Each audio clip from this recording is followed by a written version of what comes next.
Hello, thank you for joining me today. Today we are continuing to follow along with the Explore the Bible curriculum as we study the book of Proverbs.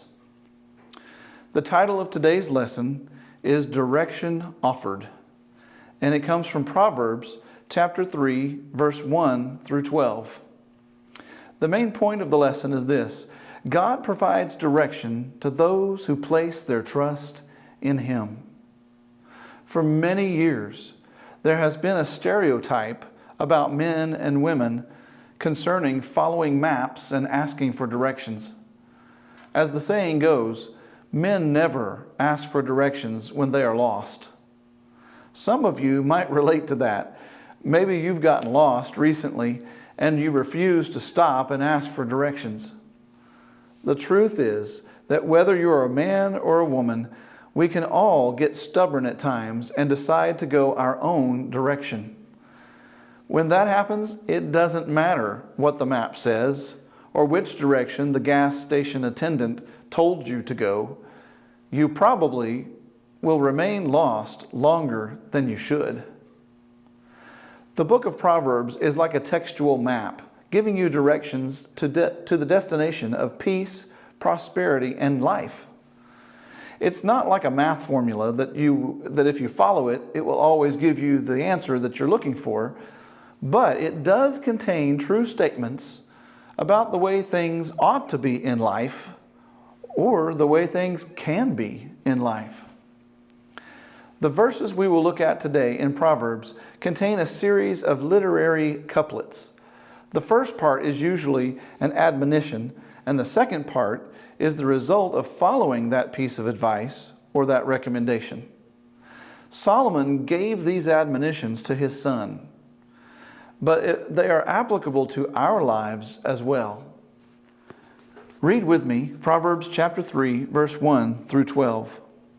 My son, do not forget my teaching, but keep my commands in your heart, for they will prolong your life many years and bring you peace and prosperity.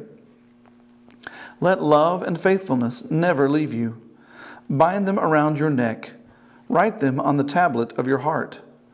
Then you will win favor and a good name in the sight of God and man. Trust in the Lord with all your heart, and lean not on your own understanding. In all your ways submit to Him, and He will make your paths straight. Do not be wise in your own eyes. Fear the Lord and shun evil. This will bring health to your body and nourishment to your bones. Honor the Lord with your wealth, with the firstfruits of all your crops. Then your barns will be filled to overflowing, and your vats will brim over with new wine. My son, do not despise the Lord's discipline, and do not resent His rebuke. Because the Lord disciplines those He loves. As a father, the son He delights in. We're going to look at 4 ideas today. The first one is, remember what you've been taught. Solomon says in verse 1 that we are to remember the commandments or the commands we've been given and the instructions that we have been taught. I spent 12 years working in retail as a trainer for new employees. And I can't tell you how many times I had to repeat myself while giving instructions. Isn't it ironic how we can so easily forget to remember? The words Solomon uses here for teaching and commands are the Hebrew words Torah and mitzvah. Now, generally speaking, we've come to understand the Torah to be the first 5 books of the Bible. But the word just means teaching. Solomon is not speaking just about the first 5 books of the Bible. He is saying to his son, do not forget my Torah, my teaching. He means the specific teaching he has given his son. I don't know about you, but my parents taught me some very specific things that I remember, and they have helped me a lot in my life. What have you learned from your parental figures? Now, the word mitzvah means commandment. The Torah contains 613 specific commandments given by God that the Hebrews were to keep. And that includes the 10 Commandments. But again, Solomon is not just talking about those.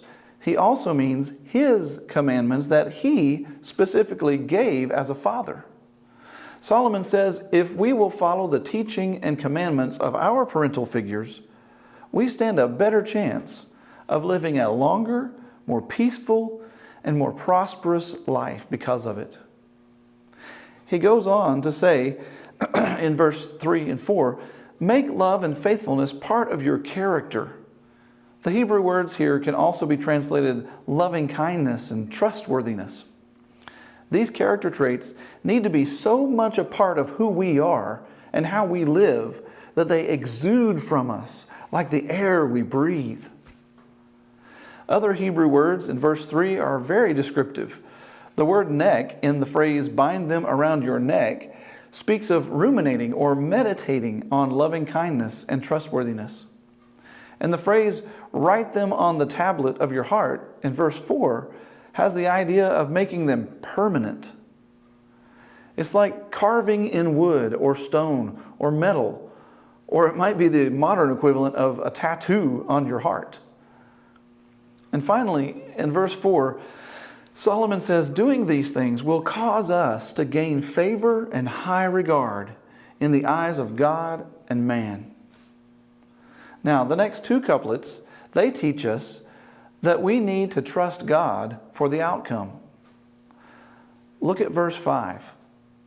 Trust in the Lord with all your heart, and lean not on your own understanding. In all your ways submit to Him, and He will make your paths straight. Do not be wise in your own eyes. Fear the Lord and shun evil. This will bring health to your body and nourishment to your bones.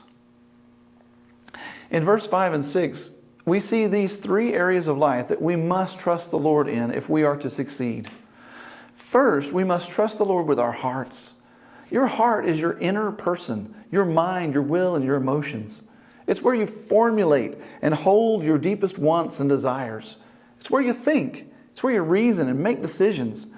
And we must trust God in all of those things because He already knows how you think, how you feel. He knows what you desire in life. And after all, God is a good God. He's trustworthy, and He wants what is best for you.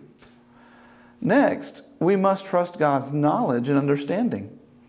Isaiah 55 verse 8 and 9 says, for my thoughts are not your thoughts, neither are your ways my ways, declares the Lord. As the heavens are higher than the earth, so are my ways higher than your ways, and my thoughts than your thoughts. Sometimes we don't want to admit it, but God does know better than us. As human beings, we can accomplish many amazing things.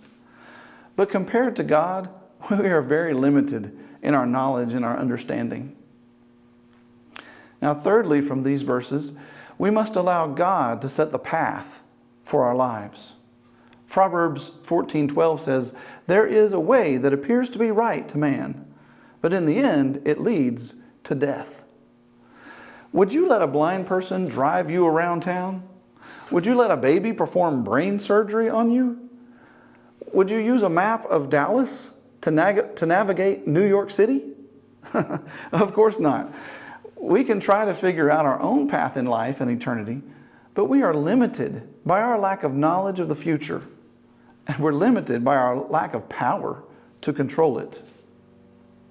Now, God, on the other hand, He knows every path that is possible, and He has all the power needed to direct what is best for us. All we need to do is acknowledge God's sovereign hand in our lives, and He will direct our lives down a smooth and straight path. The next couplet in verse 7 and 8 warns us about becoming prideful and giving in to evil. Have you ever experienced a situation where you thought you knew something, but you were wrong? Just when we think we're smart and we have things figured out, that's often when we get humbled or humiliated. Solomon says to be humble, fear the Lord, turn away from evil things, And by doing this, you will experience healing and refreshment in your life. Now, the next couplet teaches us to honor the Lord with all that we have. Look at verse 9 and 10. Honor the Lord with your wealth, with the first fruits of all your crops. Then your barns will be filled to overflowing, and your vats will brim with new wine. Tell me, where did you get the things you have? Did you make them yourself? Did you grow them yourself? Genesis teaches us that God is the maker and giver of all things. He made everything that we see from nothing. Everything we create is produced from something that God made first. Therefore, it all belongs to God. Because it belongs to Him, He deserves to be honored with an offering of the first and best of what we produce. If we worship and acknowledge God with an offering of our first and our best, then God, the master of unlimited resources, can take care to give us what we need to live and to prosper. Now, the last couplet in our lesson today teaches us to accept corrective discipline from our loving God. That's hard. Verse 11 says, "My son, do not despise the Lord's discipline, and do not resent His rebuke, because the Lord disciplines those He loves, as a father the son He delights in." Everybody struggles at some point with accepting discipline. But to be disciplined by the Lord means that He loves you and He wants to help you grow. Maybe when you were younger, you were disciplined and now you resent it.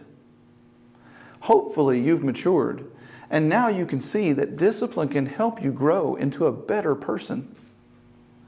Hebrews 12:11 says, "No discipline seems pleasant at the time, but painful. Later on, however, it produces a harvest of righteousness and peace for those who have been trained by it." Discipline may not be fun, but if we let it, it can train us to be good and wise people, useful in our Father's service. God will give direction to those who place their trust in Him. So, remember what you've been taught. Trust God for the outcome.